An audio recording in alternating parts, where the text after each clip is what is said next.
Umabot sa tinatayang 74.8 milyong halaga ng hininalang shabu ang nasabat ng mga otoridad sa kinasang operasyon laban sa dalawang lalaki sa bayan ng Matnog, Sorsogon. Tinitiyak ng mga otoridad na tuloy-tuloy ang kanilang kampanya kontra iligal na droga upang mapigilan ang pagpasok ng malalaking bulto ng ipinagbabawal na gamot sa bansa. Nakatutok dyan si Patrolwoman Vanessa Sol.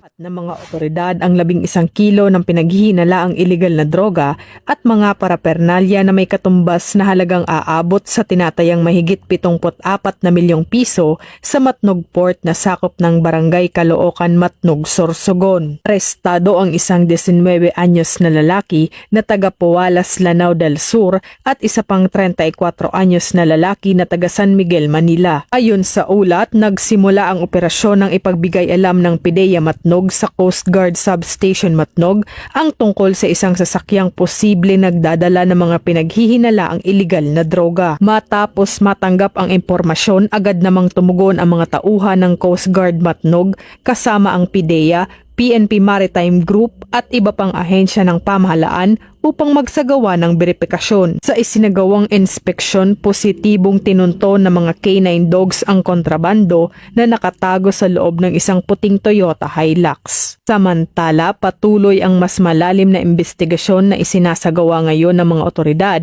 upang matukoy ang lawak ng operasyon at mapanagot ang mga sangkot sa iligal na kalakalan. Haharap ang mga ito sa kasong paglabag sa Republic Act 9165 o ang Comprehensive Dangerous Drugs Act of 2002. Mula dito sa Legazpi City, Albay, ako ang inyong PNN correspondent, Patrolwoman Vanessa Sol, alagad ng batas, taga-taguyod ng Balitang Pulis.